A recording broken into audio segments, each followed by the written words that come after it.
Hi everyone and welcome.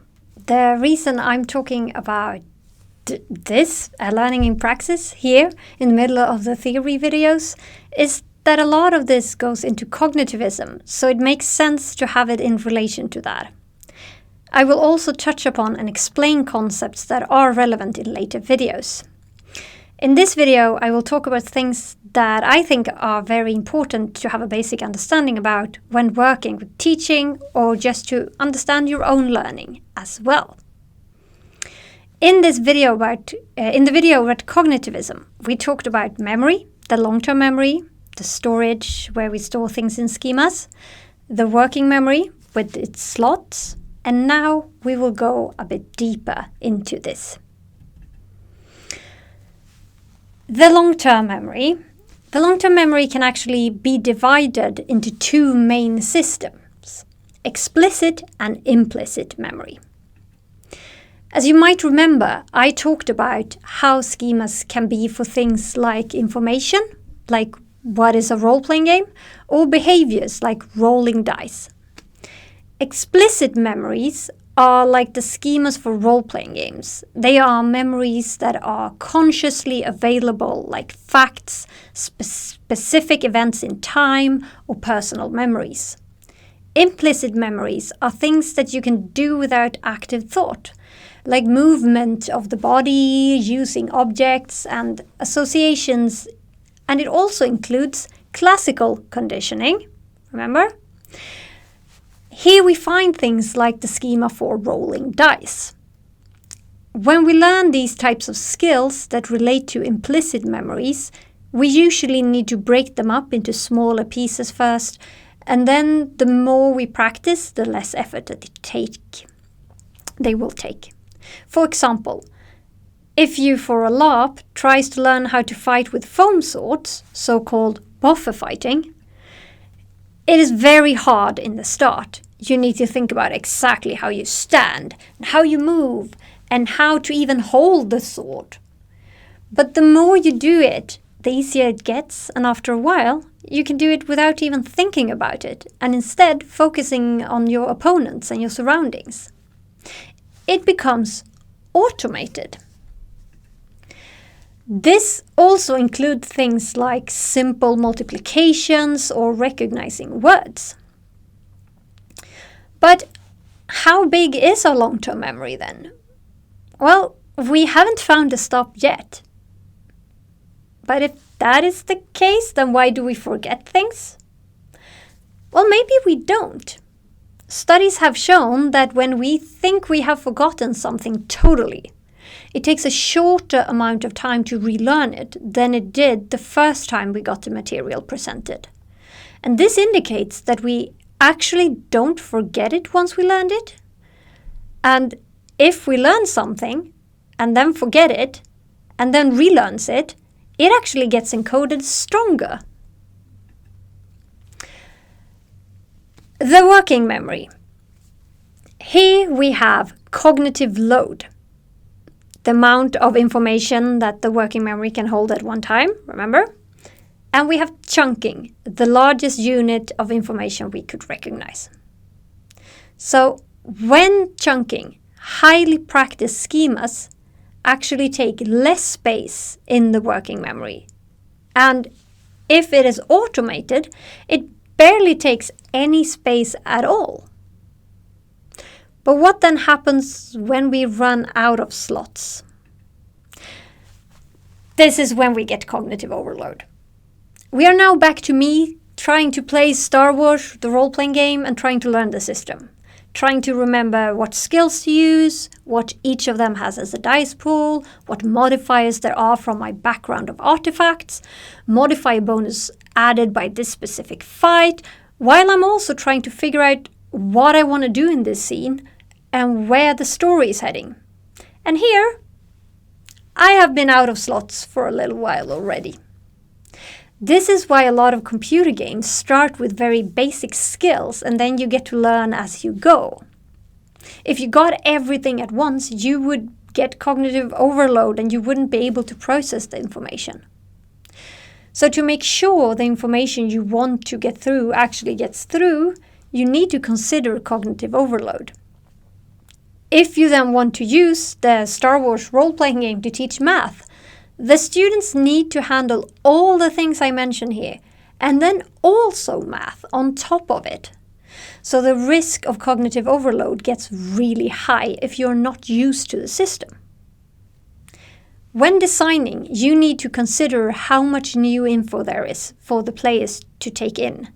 And sometimes it is better to keep it simpler, especially when it comes to role-playing games and LARPs for educational purposes, since then you want them to be able to take away the specific learning goals.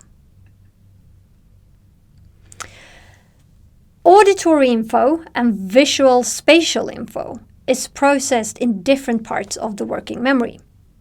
Auditory info is processed in the phonological loop and visual spatial info in the visual spatial scratchpad.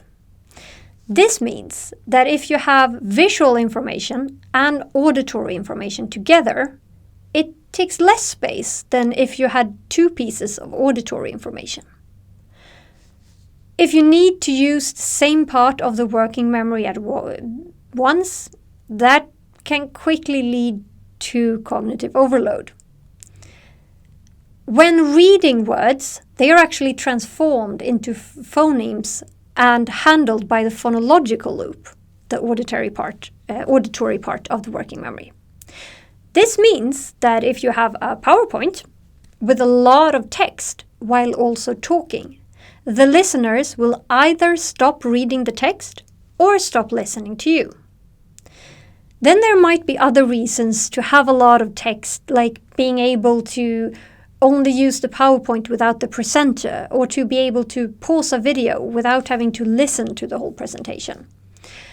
So there are reasons to do that, but you should be aware of the cost. Another part of the working memory is the episodic buffer. And this is the link between the working memory and the long-term memory. This can also help with chunking, since if we connect the new information with an existing schema, then it takes less space. Sometimes we want to teach things and it turns out the learning doesn't work as intended. Why is this? Well, there can be many reasons for this. So some of them are faulty incorporation. I talked about how adding things to the wrong schema might make us learn the wrong thing, like adding role-playing games to fantasy fiction books instead of to games. It takes less energy to just assimilate new knowledge than it does to accommodate a schema, so therefore we will try to just add things to existing schemas before we try to changing them. And this means we sometimes might distort the information to make it fit rather than using the extra energy needed for accommodation. We then have faulty pre-knowledge. If we have faulty incorporated something, this will affect later learning, since learning is about adding to and connecting to previous knowledge. So if that previous knowledge is wrong, we will keep building structures that are wrong, even if the new information itself is correct. And this is why one of the most vital parts of learning new information is what we already know. Then, of course, we have the cognitive overload. That we are so overloaded that we are unable to process all the information and we will miss vital parts. Or maybe we're so overwhelmed that we shut down completely and then we don't learn anything. Then there is the information defense. Learning new things require energy. When information comes in, we can either incorporate it or we can reject it. In our everyday life, the ability to reject information is important. It protects us from the bombardment of information we are constantly exposed to. It's a sort of defense against learning that is needed to not run out of energy, even if it sometimes blocks us when we wouldn't want it to. Then we also have identity defense. To protect a sense of self, we also have a strong defense called the identity defense. It helps us keep our experience of being a unique individual and our sense of self. And once it's triggered, it can make us reject any learning. And this is why it's so hard to change someone's worldview. And this is why transformative learning is not something that happens easily and is hard to design for. In roleplay, we have characters that gives us an alibi. And maybe alibi can actually help with not triggering the identity defense and therefore help us explore things more openly. From the outside, it can be really hard to say which of these that is happening, and sometimes many are involved at the same time. Maybe you didn't listen fully because your information defense had kicked in, so you missed something important at the start that leads to that when you hear things later, they doesn't really make sense. And maybe you also have faulty pre-knowledge, and then what is presented might not make sense in relation to that. And when trying to understand it, you just get cognitive overload and then shut down. When teaching or designing, it is important to know about this. And this is also why in educational role-playing games, the educational processing becomes so important. So you can catch if someone had any type of defense activated or misunderstood any information and help them work with that. So now you know a bit more about how to create memories and how they are stored. But it is not enough to just have them stored and learn them well. You also need to be able to retrieve the memory when you need it. You have probably been in that situation when you are talking with a friend and you want to tell them about this game you just played and you just can't remember the name of it. I mean, you know the name, but you just can't reach it. That is failing to recall the memory. So we need to both be able to store and to recall information. So how strongly we have managed to encode the information will decide how quickly we forget the information and how fast we can relearn it. While recalling decides how good we are at accessing that information. Take chess as an example. When I play, I think my way through it. I reason. When a professional player does it, they are not faster or better at doing that. They are instead remembering old games that they have played or seen played. They aren't reasoning, they are recalling. They are grabbing chunks from existing schemas.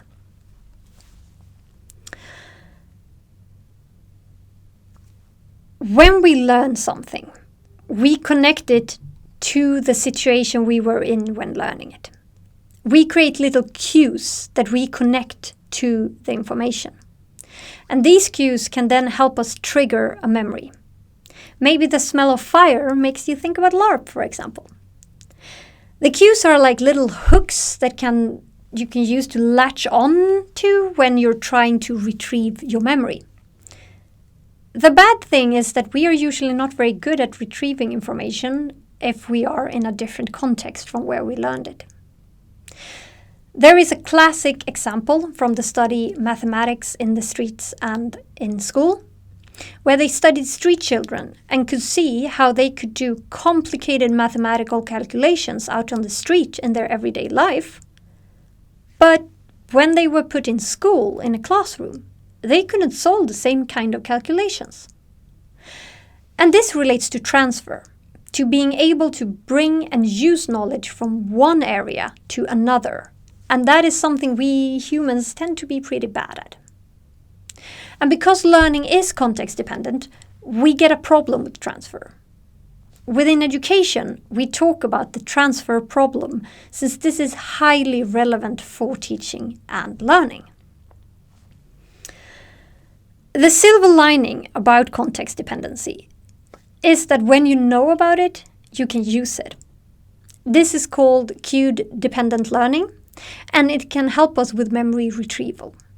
So if you want to learn something for a specific context, for example, you're going to a LARP out in a forest. This means you should study it within a context that is as close as possible to where you need to use it. In this case, in a forest, preferably wearing your LARP costume and maybe together with your friends that are going to the LARP, because this will help with being able to recall the information in the situation where you need it. But a lot of the time, when we learn something or want to teach something, we want the knowledge to be available in many contexts. We don't want school children to only be able to use what they know in the classroom. We want them to be able to use it in life, right? So then we want them to be able to transfer it. So we want to make the knowledge less context dependent. And one way to do this is to create more cues to help us retrieve the information. This could mean study the information at different times of the day, in different settings, with different smells or different people, in different emotional states and so on. The more different situations you are in, the more cues, and there is a chance that some of the cues are relevant in the context where you will need the information.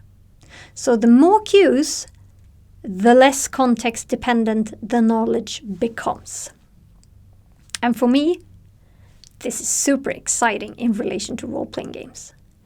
Because in role-playing games, we add another layer and therefore more potential cues. So if you learned about, say, geometry in a post-apocalyptic LARP in a forest, you might be able to recall it when you are out taking a walk in a forest, when someone starts talking about how the world is ending, or when you hear the sound of rain, instead of only in the classroom. And also, not all things are equally hard to learn. Evolutionary psychologists have found out that our brains seem to be better at solving problems that are important for us to survive and procreate. So things like exploring the environment or social interaction are easier for us than reading or doing math. We are pretty good at quickly solving fairly complex social problems, but usually have a harder time with abstract logical problems. There are studies that show that when we are trying to solve abstract problem on its own, it's way harder than if we take the same problem but apply it in a social context. So taking an abstract math problem and asking people to solve it, more people will get it right if we take it and then apply a narrative to it that is in a social context that they recognize than if we just ask them to solve the problem itself. If you want to know more about this, I can recommend Cosmides and Toby's work, Cognitive Adaptations for Social Exchange. And talking about things that are easier for us humans to remember, stories. Stories are one such thing. They seem to help us understand the causation between information and context. They also help us with meaning making of what we learned. And in role-playing games, we not only hear stories, we create stories. Analogies are very useful for teaching. When forming analogies, we understand how different things are similar because they share the same relational structure.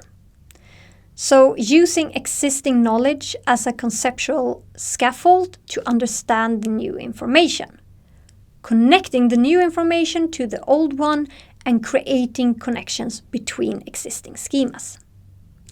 And these connections are important for transfer. Vendetti et al. Actually described analogical reasoning as the cognitive underpinning of the ability to notice and draw similarities across contexts. This sounds a lot like transfer, don't you think? But for an analogy to work, it needs to connect to already existing knowledge, to focus on the relational, and we need to make a purposeful abstraction. And a purposeful abstraction is a conscious identification of a principle, of a main idea, a strategy or a procedure that is not linked to one specific situation or problem. Analogies are really useful when using role-playing games for educational purposes. We can use the shared role-playing experience when explaining new concepts or helping with creating connections between this specific situation and others. For educational role-playing games, this part is usually done as part of the after discussion and the educational processing.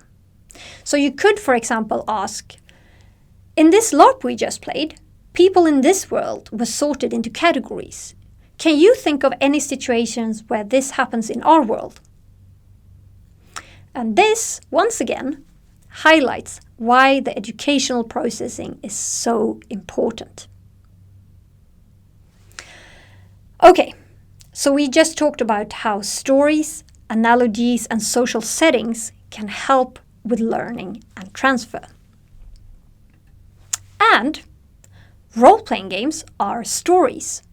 They use analogies in the after discussion, and they are in a social context.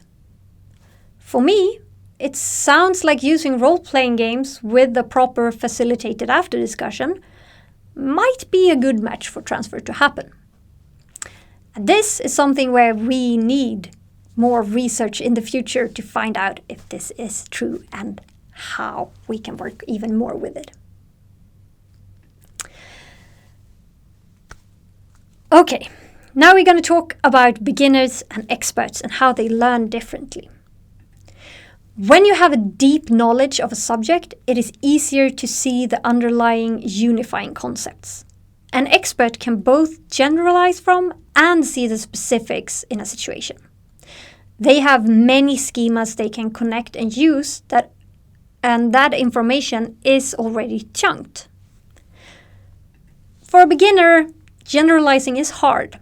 Just understanding a new thing fills up the working memory, making it hard to access a lot of other information at the same time. It becomes way easier to get cognitive overload. Beginners don't have the relevant schemas yet, and therefore need to use different strategies. It's like the chess players I talked about. A beginner will try different moves in their head, while an expert can just access all the previous games and pick one. And this goes for role-playing also. Designing for experts versus beginners is different in how much info you can have in there in relation to what you want them to learn. Does everybody learn differently? Well, we talked about how beginners and experts learn differently, but what about the individual level? Does everyone learn differently? You have probably heard people say things like, I learn better through video, or I'm a kinetic learner, and so on. This is called learning styles. It was taken from psychology and the idea of 9 types of intelligence by Howard Gardner, and then it was applied to education. But this has actually been tested in empirical studies, and it is now debunked. And in studies where students got to choose their preferred way of learning, and then got taught only through this, the results showed that they learned the same amount or less than if they do not get to choose. We like to do things we're good at. It saves energy.